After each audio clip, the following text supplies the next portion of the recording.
The courtroom had never seen a morning like this, air heavy with impatience, a thick silence trembling between the polished wooden benches and the raised platform where authority expected obedience. The judge's gavel had not yet fallen, yet tension already pressed against the walls like an unseen storm. And at the center of it all stood the young Navy officer, whose presence alone unsettled half the room. Her Medal of Honor glinted against her uniform, silent, unapologetic, and far too bright for those who felt threatened by what it represented. She could feel every stare coating her like sandpaper. Some eyes held awe, some resentment, some curiosity. But the judge's expression carried something colder, an irritation sharpened by pride. He did not appreciate anything in his courtroom that shifted attention away from him, and certainly not a war hero whose reputation had traveled far beyond the city limits. The moment she stepped forward to testify, he leaned back in his high-backed chair with an exhale too deliberate to be accidental, as if preparing to trim her down to the size he preferred for all who stood below him. When he finally spoke, his words slid into the room like a blade. He demanded she remove her medal, remove the highest military honor the nation could bestow, as though it were an accessory she wore for vanity. A murmur rippled through the room, small but unmistakable, the kind of reaction born not from loud shock, but from quiet moral disbelief. The air tightened as she stood there, hands still, breath slow, her posture refusing to shrink under the weight of his command. Inside her, something coiled, a memory of dust, filled air overseas, of comrades who never returned, of nights spent whispering promises to keep their sacrifices alive. The medal rested over her heart not as ornament but testimony. She felt the courtroom's pressure pushing inward, urging her to comply, to avoid conflict, to stay silent. Yet silence had cost her too much before. She steadied her breath, sensing that whatever she chose next would shift more than the balance of one courtroom.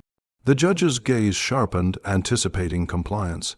He believed authority guaranteed obedience. The audience watched, some averting their eyes, others leaning in, drawn by the gravity of what she represented. The fluorescent lights above hummed in a faint rhythm, a subtle backdrop to the storm brewing in the stillness. She did not move, not an inch. Her refusal radiated not rebellion but quiet dignity, a kind of strength that unsettled bullies because it did not need to raise its voice. The judge's irritation thickened, visible in the taut line of his jaw, but beneath that irritation flickered something else, anxiety, because the more she stood still, the more the narrative slipped out of his hands. He searched for words that could reassert control, yet the courtroom had already begun to shift. Even the stenographer paused slightly, as though waiting for an unseen cue. The officer's thoughts drifted, unbidden, to the mission that earned her the medal, fire tearing through a mountainside village, the cries of trapped civilians, the weight of her team's trust as she pushed forward through collapsing walls. She remembered the heat, the smell of burning rope and splintering wood, the moment she carried a wounded comrade on her back through smoke, so thick it felt like wading through grief itself. She remembered the medal placed in her hands afterward, unexpected, unwanted in some ways, because it represented not glory but ghosts. She had worn it today for one reason only. Truth needed witnesses, and witnesses needed courage. When the judge repeated his demand, sharper this time, the room seemed to shrink. But before she could respond, before defiance or duty could shape her next words, the heavy doors at the back of the courtroom opened. A shift in air followed, subtle yet unmistakable, like the quiet before tides change.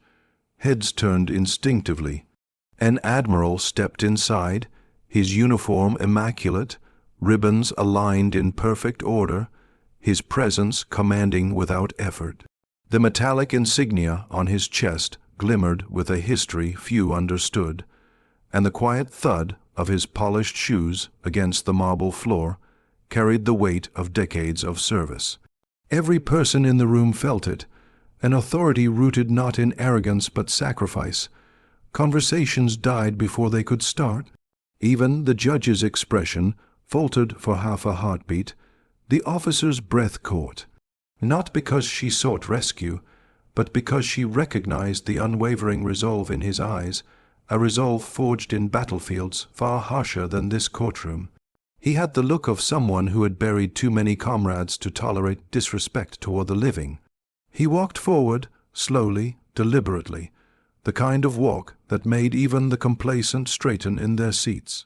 The judge, visibly unsettled, attempted to regain composure, but his voice lodged somewhere in his throat before he could summon it. The Admiral's gaze rested briefly on the medal across the officer's chest, and in that silent acknowledgment, the entire room felt the shift of a tide they could not control. The Admiral's presence washed over the courtroom like a cold front, clearing the air of pettiness that had lingered only moments before. Even those who knew nothing of military ranks could feel the unspoken hierarchy settle over the room. The officer stood taller without moving, as though the stillness between her and the Admiral held a shared history the judge could neither comprehend nor command. He approached the witness stand with a calm so controlled it felt almost dangerous. His silence carried more authority than the judge's gavel ever had. Every person in the gallery leaned forward without meaning to, the air growing sharper, ready to cut through the scene in front of them. The judge finally found his voice, though it emerged tighter, thinner than before. He attempted to remind the Admiral that this was his courtroom, that protocol demanded deference. But the words trembled slightly. It wasn't fear, not yet. More the fragile uncertainty of someone who realized, too late, that he had chosen the wrong person to humiliate. The Admiral did not respond immediately. He let the judge's assertion of authority echo briefly in the silence, allowed the weight of his uniform and reputation to fill the space until the judge's words felt small and brittle. Only then did he turn his gaze fully toward the bench, his expression unreadable. The officer's pulse thudded in her ears as memories flickered again, dust storms whirling across foreign soil, the frantic thump of helicopter blades, the icy shock of discovering she was the last of her team left standing. She had not worn the medal to seek honor but to honor them, and now here she was, being told to strip it off as though their sacrifice meant nothing. The judge cleared his throat, perhaps hearing his own arrogance reflected back at him, but pride held him firm. He repeated the order, this time with an edge meant to reassert dominance. Remove the medal or be held in contempt. A ripple of disbelief spread through the room, so small it barely stirred the air, yet powerful enough to shift the emotional gravity. The officer inhaled, her hands steady even as the threat coiled beneath her ribs. She could feel dozens of eyes pressing in, some urging compliance, others urging defiance, all waiting to see whether she would bow to injustice for the sake of peace. The Admiral stepped closer, the faint scent of pressed wool and sea salt clinging to him. His gaze softened when it met hers, only a fraction, only for her. In that moment, the room seemed to recede, leaving only the two of them standing together at the edge of a memory neither had spoken aloud. He had known her unit, he had read the reports, he had visited the families of the fallen. He had seen the photographs of her carrying a wounded comrade while shielding another, her body battered, her hands trembling but her resolve unbroken. He knew the weight she carried beneath that medal, the ghosts that followed her into every room she entered. The judge, growing uneasy under the thickening silence, demanded an explanation for the Admiral's intrusion. His tone wavered between irritation and apprehension. He expected deference, but received only quiet scrutiny, the kind that stripped pretense away and forced a man to confront his own pettiness. The Admiral finally spoke, his voice low and steady. It was not a raised voice, not a threat, merely the sound of truth spoken by someone who had nothing left to prove. The courtroom leaned into every syllable, knowing instinctively that his words carried the weight of something sacred. He explained that the medal could not be removed under coercion, not by military law, not by moral law, and certainly not for the comfort of a courtroom. He spoke of her actions overseas, not with dramatization but with reverence, recounting how she risked her life to save civilians and comrades under impossible circumstances. His words flowed like a tide rising slow, unstoppable, reshaping everything they touched. The judge's face tightened. Every sentence the Admiral delivered undermined the authority the judge had tried to exert only minutes ago. The gallery watched the undoing with a mixture of satisfaction and unease, witnessing a man in power realize that his power had limits. But the Admiral was not finished. He revealed something the courtroom had never heard, something even the officer herself had never been told. Her actions on the day she earned the medal had set off a chain of events that prevented a larger catastrophe. Intelligence reports, classified until recently, confirmed that the civilians she saved had unknowingly been targeted as leverage by hostile forces. Her intervention had dismantled a plot that could have cost dozens more lives. The officer's breath stalled, her chest tightening with emotions she could not name. She had lived with the weight of that day, with every face she could not save, never realizing how far her sacrifice had reached. The judge blinked, taken aback by the revelation, his earlier demands now exposed as not just disrespectful, but profoundly ignorant. A hush settled so deep it felt almost sacred. The Admiral stepped back slightly, allowing his words to settle into the bones of the room. The officer stared ahead, her heartbeat echoing like quiet thunder inside her. She had never sought praise, never expected gratitude, but hearing the truth spoken aloud here, in the place where she had been told to remove the symbol of her courage, struck her with a force more powerful than any reprimand or accusation. Still, the judge was not done resisting. Pride can be stubborn, especially when it is wounded in public. He asked why this information mattered, why her medal should remain visible in his courtroom, but his voice lacked conviction, slipping beneath the weight of the Admiral's calm authority. The Admiral did not raise his voice. He didn't need to. He simply said that the medal represented not only courage, but the lives tied to her actions, and that asking her to remove it was equivalent to erasing them. The words sank into the courtroom like a stone dropped into deep water, quiet, heavy, irreversible. The judge felt the room tilt away from him. For the first time, he realized he had misjudged not just the officer, but the entire moment unfolding before him. And the tension, once simmering, now began to shift into something else, something approaching reckoning. The judge tried to gather the scraps of his authority, but the room no longer bent to him. It was as if the Admiral's presence had redrawn the gravity of the space, pulling respect toward the uniformed figures who carried real sacrifice in their silence. The judge's robe suddenly looked thin, symbolic rather than meaningful, unable to mask the insecurity churning beneath his stern exterior. He shifted in his chair, leaning forward as though proximity could restore control. His hands tightened around the edges of the bench. The Admiral remained still, his calmness exposing the judge's discomfort with glaring clarity. The officer stood between them, anchored in a strange stillness, a quiet born not from certainty, but from the fragile understanding that every breath she took was being weighed by those around her.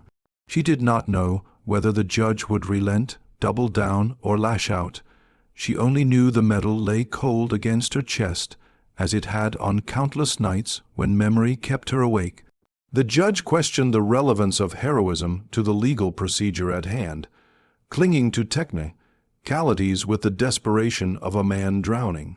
But the Admiral countered not with aggression but with truth, each sentence unfolding like a reminder of what dignity looked like when preserved rather than demanded. He spoke of the officer's calm under fire, of the way she had crawled beneath collapsing beams to reach a pinned civilian, of the moment she shielded a child with her own body when an explosion tore through the alley. His voice deepened slightly, betraying the emotion he usually kept contained, the emotion reserved for fallen comrades and the few who embodied the ideals he had spent a lifetime defending. The courtroom absorbed every detail, the images forming in their minds so vividly that the walls around them seemed to fade into desert ruins, smoke, and the stench of burning oil. Even those who had entered the room indifferent now felt the sting of awe, the humbling awareness of a reality far harsher than anything that echoing wooden chamber could ever hold. The officer's eyes drifted downward, not in shame, but in recollection. Her breaths lengthened as memories unspooled her hands shaking as she tried to tie a tourniquet in the dark, the metallic taste of fear mixing with sand, the distant roar of enemy fire. She remembered thinking, in those last moments before the blast, that she would never see home again. She remembered telling the child to keep their eyes closed, promising they would survive even when she didn't believe she would. And now here she stood, being told to remove the last fragment of that night. Her heart clenched, the weight of her fallen team pressing against her ribs. For them, the medal was sacred. For the judge, it was an inconvenience. The gallery watched her shoulders rise and fall, some sensing her internal battle. The judge, perhaps realizing he had lost the crowd, pressed on with feigned neutrality. He insisted that court decorum required neutrality, that any symbols threatened that balance. But his voice betrayed a nervous tremor, a subtle fracture that deepened with every word. The Admiral stepped closer to the bench, not menacing but unmovable, like a mountain deciding its place. His gaze held the kind of authority only those who had watched men bleed for their country could wield. He reminded the judge that neutrality did not mean erasing sacrifice, nor did decorum demand erasing identity. The officer listened, her throat tight. She had been silent not because she lacked words, but because she had learned long ago that silence could preserve strength when voices trembled. But now she felt something shift inside her, a quiet courage rising, urging her to speak not for herself, but for the ones who never came home. She lifted her eyes, and the room seemed to draw a collective breath. Her voice, when it finally emerged, was soft but unwavering. She explained that the medal was not worn for recognition, nor to influence anyone in the room. She wore it because she had promised the families of her team that she would never let their sacrifices be erased, not by time, not by political tension, and certainly not by fear of making others uncomfortable. Her words did not tremble. They spread through the courtroom with a clarity that left no room for misinterpretation. The judge blinked, caught off guard by the raw honesty in her tone. There was no defiance, no arrogance, only devotion, carved from grief and duty. A shift rippled through the gallery, small nods, softened eyes, the kind of silent approval that weighs heavier than applause. But the judge's pride resisted still. He leaned back, as though seeking distance from the truth that had cornered him. He questioned her motives, hinted that the medal might evoke bias, implying that her sacrifice could cloud the impartiality of justice. His voice sharpened, reaching for control that continued to slip through his fingers. Before he could continue, the Admiral delivered the sentence that silenced even the murmurs of disapproval. He reminded the judge that impartiality did not require dignity to be hidden, that the courtroom's integrity was compromised not by the presence of honor, but by the attempt to diminish it. The words struck something deep, a seismic shift beneath the surface of the room. The judge's jaw tightened, his authority cracking like thin ice beneath too much weight. He stared at the Admiral, at the officer, at the watching crowd, and realized he had pushed himself into a corner with no dignified exit. For the first time, the officer noticed uncertainty in his eyes. Whether it was guilt, fear of public backlash, or genuine self-reflection, she could not tell. But his resolve wavered, trembling like a candle flame confronted by a gust of wind. The gallery leaned in, sensing the fracture, sensing that the judge stood on the edge of a decision that would define him far beyond the legal walls he hid behind.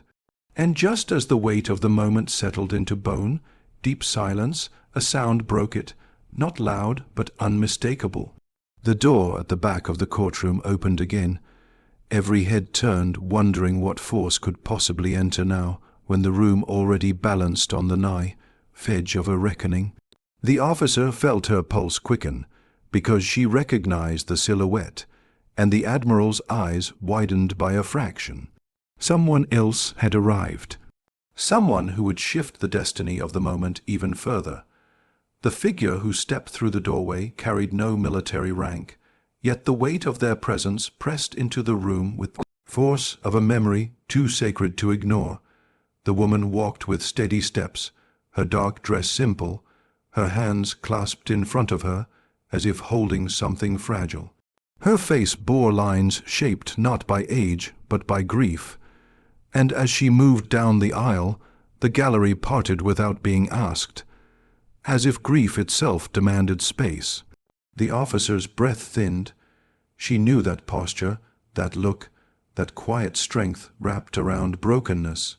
She had seen it on too many doorsteps when families learned their loved ones would not be coming home. She recognized her instantly, the mother of her fallen teammate. The woman reached the front of the courtroom, stopping only a few feet from the judge.